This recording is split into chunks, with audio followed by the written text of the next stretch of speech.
Hey everybody, welcome back to Northernlion Plays the Binding of Isaac Afterbirth Plus. Man, we're good, and we cannot lose. And we're finally here, and about time too. We're the newest member, yes, of the DK crew. I gotta figure out, is Mega Satan greedier? You know what? This is exactly the same as the last Samson run we did. Let's rely on inertia to carry us here as Azazel. Y2 DG. Y2 DG. L's 9. Oh, Lord. I'm excited. It's a good day. It's the same day as the previous day. Every once in a while, I have to refactor my days. Figure out, what's my favorite day in the calendar week. Got a bias towards Saturday because it's my day off. Who doesn't have a bias towards Saturday, right? If you work a traditional 5-day work week, what's your favorite day of the week? It's got to be Saturday. Unless you're like one of the... I define myself by being different than everybody else. For me, it's Monday because I love school. Okay, me too, but just shut your mouth, okay? People are going to be mad at you for saying it. We can talk about that amongst ourselves. Just everybody else, they're not going to understand us. Here's the thing. Friday, great day. But you do still work. How could your favorite... even if you love your job, which I do. If you love your job more than your free time, you gotta get a hobby. And I say that as somebody who has definitely needed to get a hobby for a long time. If your day on which half of your waking hours are taken up by work is more... it's nicer for you than a day in which you have 100% of your free time, you got to refactor your life a little bit, in my personal opinion. Don't let me tell you how to live, but at the same time, what are you doing? Okay, I will leave this floor. Feeling pretty good so far. And then Sunday, it has the same advantages as Saturday. I would never deny this for even a brief moment. However, it has a unique disadvantage, which is that, on Sunday, there's always a little bit of that melancholy that creeps in because you're like, I gotta do something today because tomorrow is the very start of my 5 days of work again. And I'm not even saying, I don't want to make that old, rigmarole that it's, a ball and chain, you can't do what you want. It's like being back in prison. It's more like, you can't, you don't have a choice to do whatever you want to do on those days. It's about the freedom. Sometimes the clothes do not make the man. George Michael.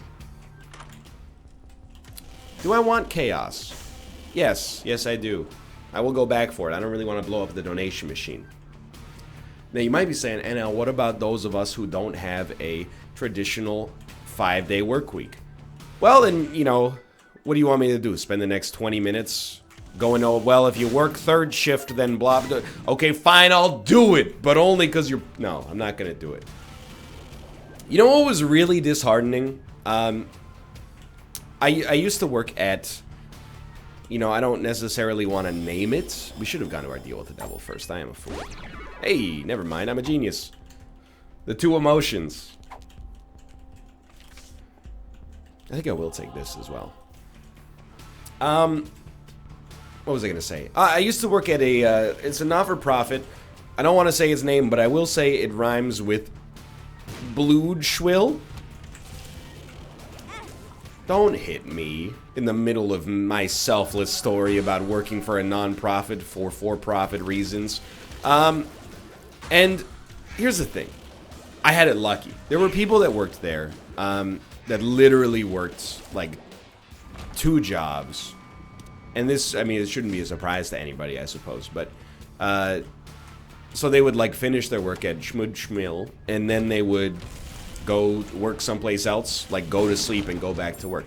I was lucky in the sense that job sucked, but I also, didn't need to scrape every single penny. It was mostly, pocket money for school. That being said, this is why I only use that as context for what I'm about to say. I remember, something, it'd be like, hey, Ryan, thank you for the compass. Hey, Ryan, can you work 3 to 11? We probably didn't work till 11. Can you work 1 to 9 is probably a more reasonable time. I'm going to ignore these just so we have a better Mega Satan chance. And I'd be like, sure, I'll work 1 to 9. And then from like 5 p.m. onwards on my shift, I'm like, man, I'm so looking forward to tomorrow when I don't have to work. Oh, it's going to be so good. And then like 8:30, my boss would come by and be like, hey, great work today. You come back tomorrow, same time tomorrow? And, you know, I mean, I guess I could have said no, but I didn't really have anything else going on. And I felt like a coercion because of the way that I've been asked. So I was like, yep. And I mean, in the end, hey, it's another day's wages in your pocket, right? But simultaneously, you're like, all I wanted to do today was, I don't know, what was I doing in 2007? I don't want to work. I want to catch up on Dexter. That's right. We loved Dexter back then. Anyone my age will tell you. Nowadays, Dexter has got a bad rep and highly deserved. But dude, first 2 seasons of Dexter, it brought the heat. It captured the nation. So I feel you, dude. That was the worst part of working that job. Well, that and like people literally donating garbage, which you know, there's an incredible amount of self-trickery on planet Earth. And I can relate to some extent, but not, like, if you do this, you're actually a bad person. That doesn't mean you're irredeemable. Just please stop. People would donate, like, I mean, some people would donate literal garbage to Goodwill. And I don't know what you thought. I saw Schmill. And I don't know what, you know, they thought. Maybe they thought, I feel bad about throwing out garbage. So instead, I'll give it to an organization that sorts garbage and finds good stuff in it. That's not how that works, though. Literally just not at all how that works. We just opened it and went, yeah, here's another bag of garbage, and then, you know, tossed it. And then sometimes, this is where there's like, you know, you gotta know when to hold them and know when to toss them in the trash, okay? Sometimes people would donate clothes that were just like, you gotta bite the bullet on this one and just accept that you screwed up, okay? No amount of Goodwill help is gonna save you. Schmudschmill help. People would donate like urine-soaked pants. What do you think Goodwill's gonna do? Be like, oh, hey! Some really old ratty pants soaked in somebody else's nitrogenous waste. Just what we've been looking for. Throw these in the washer and then sell them for $4.50. And so these people just donated like old food. And I'm like, dude, just because you didn't literally throw it in the trash doesn't mean you're recycling. You literally just passed it to somebody else to be thrown in the trash.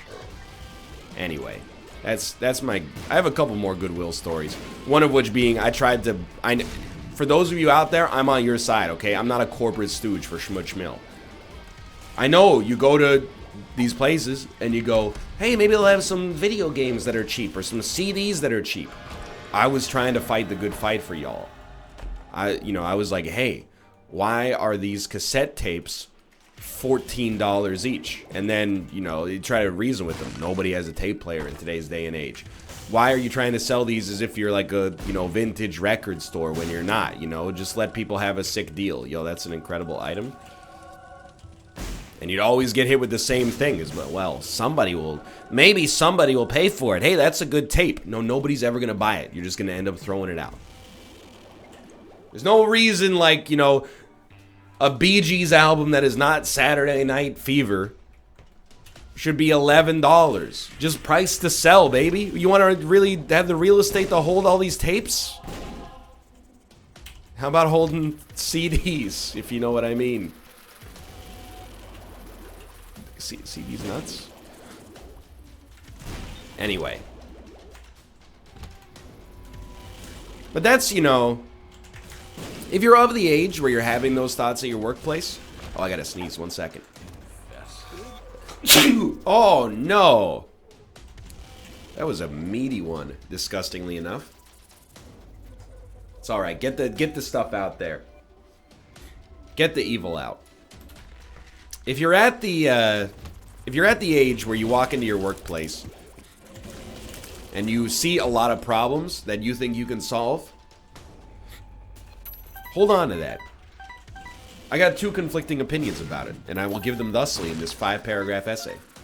One is, And I say this as a young person, slowly transitioning into the elderly man I've always been on the inside. Young people think they know everything. And I'm being sincere. They walk into a business that's been running for 60 years, and you can see, this is like the spirit of the NLSS. They'll walk into a business that's been running since 1855, look at it for 5 seconds and be like, why'd you put the jeans over there? You should put the jeans closer to the front so that when people walk in, blah, blah, blah, blah, you know? But sometimes they're right. Sometimes things are the way they are, especially in like corporate offices, at least in my limited experience, that's a decade old at this point, for bad reasons, for dumb reasons.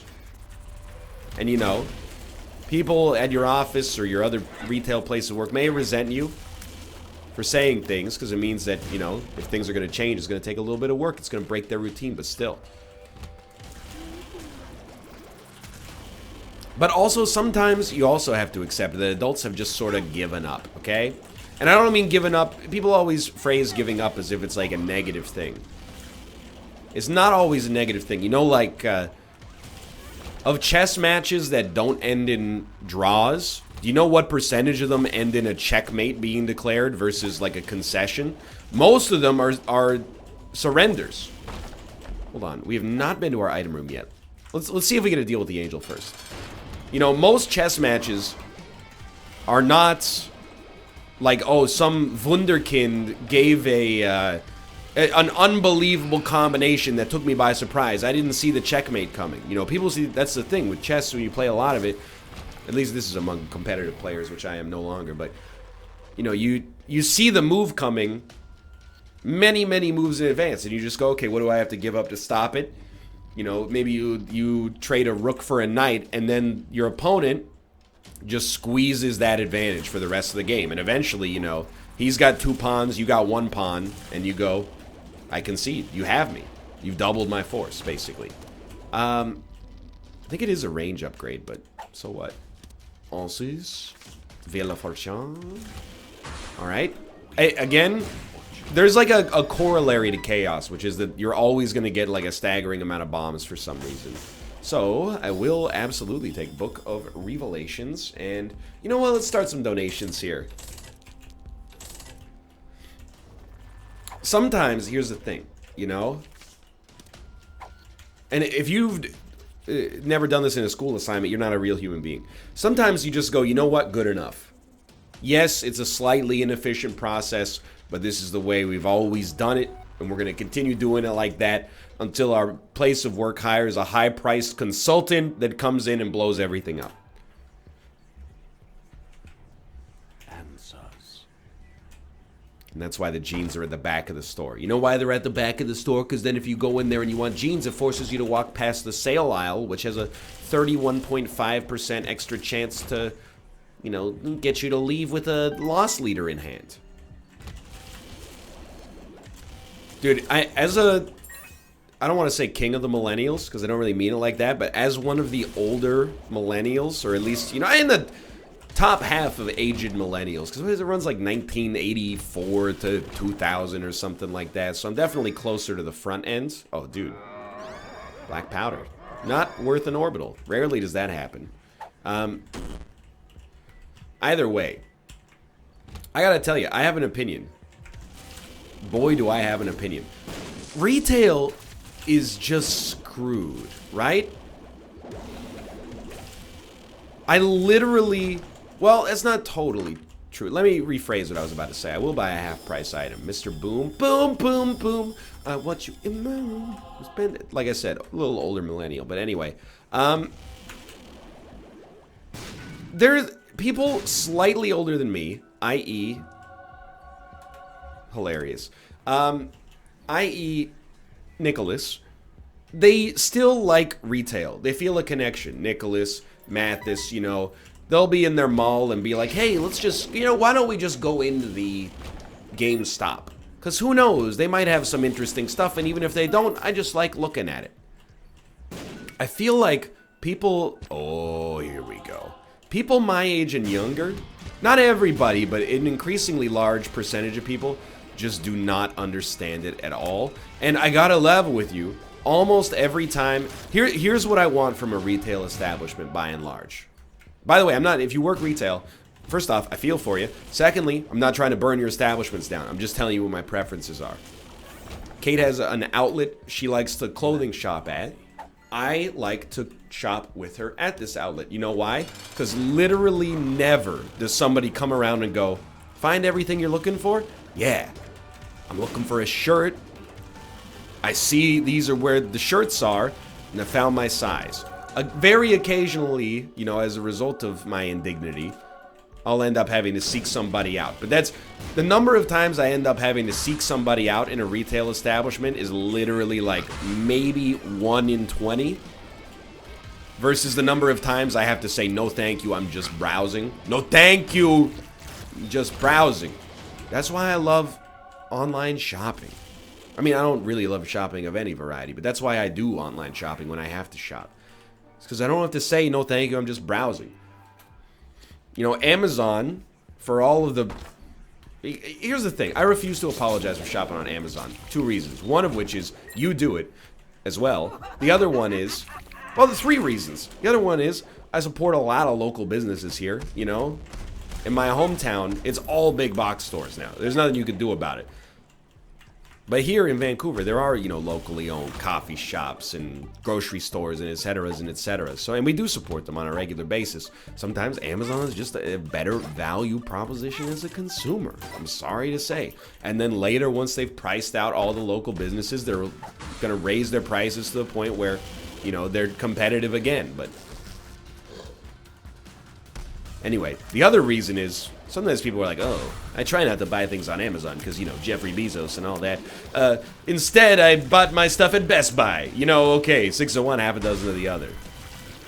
At least, you know, when you buy from Amazon, you're getting the good service most of the time instead of... Here's the thing, right? Like, I'm not trying to defend, you know, the hoarding, like, literally, like, $1 billion times 400 in wealth. All I'm trying to say is at least the service is good. Whereas, you know, for a lot of human existence, you'd be like, that guy's a billionaire. Oh, what does he own? I don't know, a store you don't like to shop at, but have to anyway sometimes. Regardless. Where am I going with this? I forgot. Oh, yeah, when you shop on Amazon, if you go look at... Yeah, when you pop onto Amazon, here's how you could ruin that website. As soon as you log on to Amazon, a big pop-up on the screen comes up and goes, hey, you interested in buying a belt today? And you're like, no, I came here to buy garden shears, actually. Oh, well, just so you know, the belts are on sale, and, well, it's clearance, and it's final sale. I just do have to let you know. So anything you buy, it's 20% off, but we don't take returns on it except for store credit. You're like, I just want the garden shears. Boom, 1 click, add to cart. Millennials, I don't want to speak to anybody. I think I know what I want. And that's just, I want to buy my car on Amazon. Maybe it's not for the best, I'll admit. I will say, I think the world is starting to change in our image. Previously, I've railed on the fact that, you know, if I buy like a pair of pants at an establishment, the person checking me out would be like, so what's your email address? And then I have to be the bad guy. I have to be like, no, I don't have it. And they'll be like, we just need your email. We're just gonna like, it's just for the file. Like we just need your email address for the file. And I'm like, no, I don't. I know you don't. Like, don't make me do this, okay? Like, I'm just worried that one day, I mean, first off, the best case scenario is you're going to be selling this to advertisers, and then, you know, I know that's going to happen. Actually, the best case scenario is that you're going to advertise to me, and I don't need that. I know where to go if I want pants, okay? And then the second thing is, you know, I don't want you to have a database of all of my connected information. I think that metadata is a little bit dangerous, and I also don't trust... No offense, but the Banana Republic software team to keep my data safe. You know, didn't you see the Target data breach? You know, we're living in different times. And I hope you respect that. So now, you know, we went to an establishment, very Canadian clothing store called Roots. And they said, can I get an email address from you? And I said, I'd rather not. And they went, that's fine. And I was like, you know what? Because I'm a strange person, you have now earned my business. I will be the guy walking around in sweatshirts that have a beaver and then the phrase Canada on them. I'll be that, and when people go, hey, you know, why aren't you wearing trendier clothes? I'll be like, well, this place doesn't ask for my email address when I purchase, and they'll be like, oh, I understand now. I'm not paranoid, by the way. I know that's what people who are not paranoid, or what people who are paranoid would say, but it's also what people who are not paranoid would say. So it kind of puts you in a little quagmire, doesn't it? It's not that I'm paranoid about data loss. It's just that it almost always happens. So, I'd rather, you know, when I talk to my doctor and they're like, hey, what's your, you know, like, health card number? Because that's the thing we have. I'll be like, here it is. You know, you need it.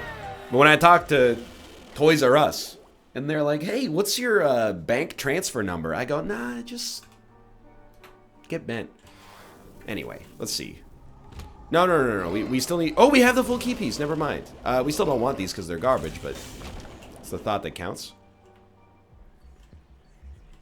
So we're closing in on Bookworm, but all these other items are not particularly good. Anyway, that's why I shop online. I shop online so that I... instead of having to give my email address, all the information that I'm very sensitive about is instead just implicitly granted, including my actual physical location. But at least I don't have to consent to it, so saves me a little bit of trouble.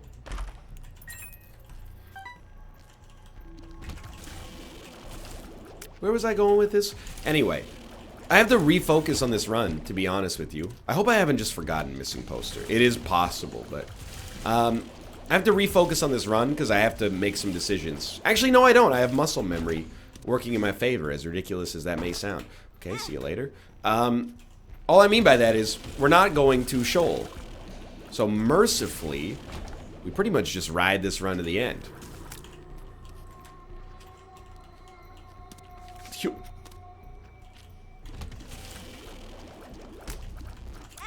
You know what does bother me, though? And this is, again, I'm trying not to be angry YouTuber. I don't like to be angry YouTuber.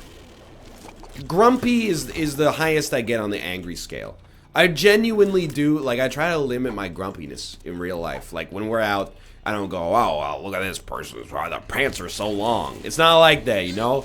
I might think it in my head, like, hey, where you going, Mr. Long Pants? Why the long pants? But I don't say it because I'm like, people will judge me for judging them. Judging them, yeah, you're judging me. I believe in a thing called pants. Anyway, but touchscreens have been around way too long for them to still be as bad as they are at a lot of establishments. Like, we were at the movie theater buying tickets. I don't know if you've heard of it. Halloween 2018, that I already mentioned this bit.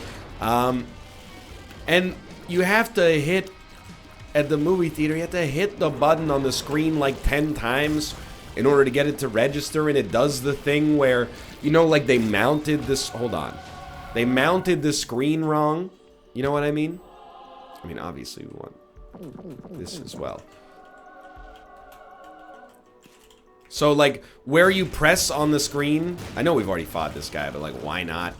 Well, because there's no reason to do it. Yeah, but maybe he'll drop a consumable that we like. Either way, we get 3 flies out of it. Okay. Like, they mounted the screen wrong, so there's, like, you know, like, where you press is, like, 2 inches off on the screen, so you need to, like, filter your brain through this geometric field. I'm just gonna go. How is it that, you know, we have had touchscreens for so long and then they still don't really work like the way they're supposed to? I will say the world has changed a lot, and this is a recurring theme in my videos. But I remember, so I'm 29, barely, or not for long, I should say. I remember, you know, when I first started going to the movie theaters with my friends, like, solo. And you have to remember, I grew up in the suburbs, you know. I'm sure if you grew up in an urban environment, You and your friends, you know, for the time you're 7 years old, your parents are dropping you off at the movie theater. Make sure you go see Avatar. Don't accidentally walk into Inglourious Bastards. Then you see Inglourious Bastards, of course. But if your friends are like me, they're like, hey guys, Mom said we shouldn't watch this movie. It's rated R. Aren't you worried about the violence? Either way. You know, it wasn't like that for me. We had to get rides, and they all had to be available at the same... You get the idea. First few times I went to the movie theater, we waited, you know, with my friends, we waited in a big old line. We got to the front. 3 tickets for Die Another Day, please. Yes, this was the year 2002. 2001, maybe. And then they go, that'll be, you know, $22 or something. They were still pretty expensive even back then. People have been talking about movie tickets being expensive for 100 years. God dang it. And then you would give them your debit card or like 2 $20 bills your parents gave you. And they'd be like, okay, here's your 3 tickets. They'd print them out. They'd give you some metal back. I remember in the year 2002 with my friends, I saw a little-known Eddie Griffin movie with Chris Kattan called Undercover Brother. And it blew my mind because they installed these new kiosks at the movie theater where just on a touchscreen you go, I'll go see Undercover Brother, please. And then it goes, what time? And you go, ooh, this machine has thought of every contingency. 2:10. And it goes, well, how old are you? Are you a child? Are you a senior citizen? Or are you general admission? And you go, I'm a senior citizen, because it's cheaper and nobody looks anyway. Anyway, the point is, it was my hooligan years, okay? I'm sorry, Cineplex. Regardless, it's not like I have any other competition. I have to go to your movie theaters, the only ones that still exist. And then you pop in, there's a little scanner there, you pop in your debit card, you put in your information, and you're like, hey, dude, amazing. This is the future. That was in, like, 2002. So that was 16 years ago. You know, like, if you grew up in the 1930s, it was 16 years between the release of every subsequent movie. This is true. Don't bother looking it up, because you're just going to embarrass yourself. You would go see, like, Gone with the Wind. Then you would wait until your child reached adulthood and be like, oh my god, there's a new movie coming to theaters. This is a special event. The way that I've bought movie tickets has changed like 6 times. Every 5 years it's different. Now, I mean, it's still different now because they finally brought over reserved seating. Over the course of my YouTube career, has gone from everything being general admission to almost everything over here, at least, being reserved seating where you actually buy a ticket. By the way, thank God. Because now, instead of being like, you know, oh no, we're going to be late, we're going to have to sit and, you know, break our neck at the theater, you just go, oh no, we're going to be late, we're going to have to kick out some people from our seats who are going to say, oh, are you sitting here? You're in 15F? I don't know, I thought my ticket said 15F. Oh, actually, it says Infinity Z. My mistake, I must have misread it. It's not that I just sat here and hoped that nobody would have the courage to kick me out. See, those are the people that benefited from the previous system. I'm sorry to tell you, your time has passed. Yo, that is obviously the trinket we want. Nowadays, and I like it better this way, but people might disagree. It depends on your personality, I think. I would much prefer to be rewarded with a good seat for buying tickets early than to be rewarded with a good seat for being in the theater early. Can I explain to you why that is? Because being in the theater early is not meritorious. It's just a waste of your time. Buying tickets early does not require you to spend 30 minutes sitting in a seat being advertised to about, you know, the new freaking Johnny Depp, Grumnall, The Crimes of Grindelberg, you know? You just buy the ticket and you go, okay, we got the center seats. See you in 6 months, Captain Marvel.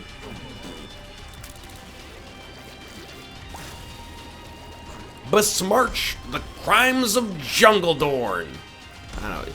I know, like, I don't want to anger the world's most fervent fan base, J.K. Rowling fans.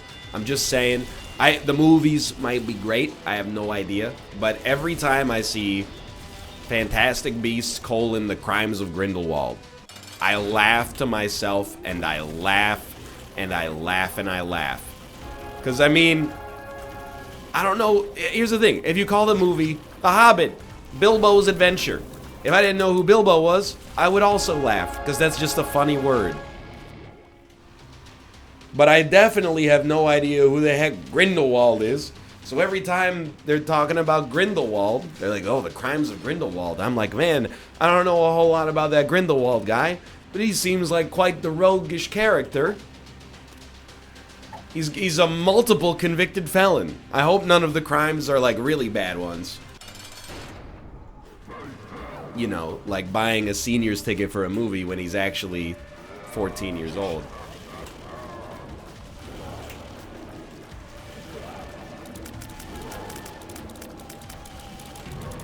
Our damage is not quite where I want it to be, but we should be very, very set. I mean, it's not bad, it's just not as good as our damage was on the last run, but our last run was also kind of like a landmark. So we've had Mom's Box of Trinkets 2 runs in a row, yet we have not found Missing Poster. We might, I mean, of course if we have to, we could do the Lost Unlock the old-fashioned way. It's just very cumbersome. I would much rather, I mean, what's cumbersome about this, you know? Hoping a trinket shows up and then dying on a very specific room. But still, if you remember the old way to unlock the Lost, it's like, die to a Mullaboom on one of the first 2 floors and then get stomped by Mom's foot as Judas and, you know, like, I get it. It's an ARG sort of thing. I kind of wish there was just like a little, like a contra code you could just put in and be like, hey, I've done this nonsense 6 times before.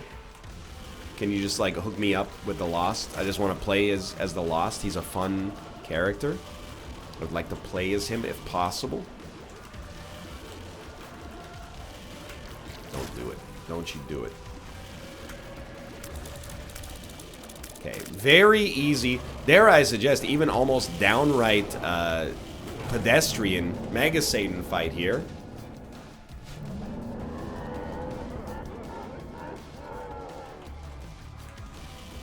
Pretty much all we have to do is not die of what statistically would be some kind of a heart or stroke related disease.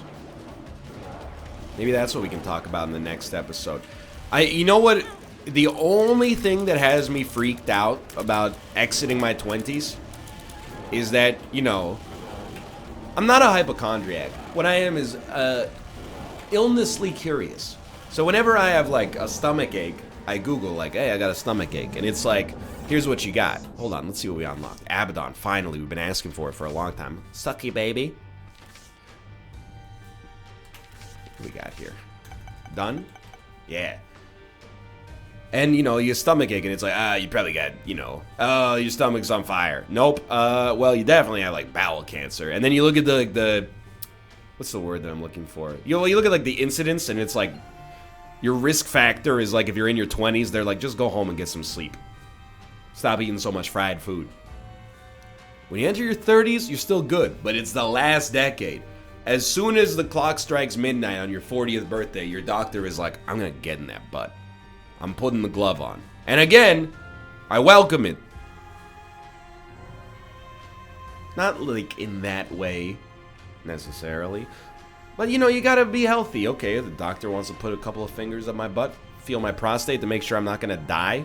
Or at least if I am gonna die, I'm gonna know about it well in advance. Then by all means. Anyway, thanks for watching. I hope you guys have enjoyed the episode. If you did, click the like button. It helps out a great deal. Of course, subscribe if you want to see more in the future. For now, thanks for watching. And I will see you next time. See ya.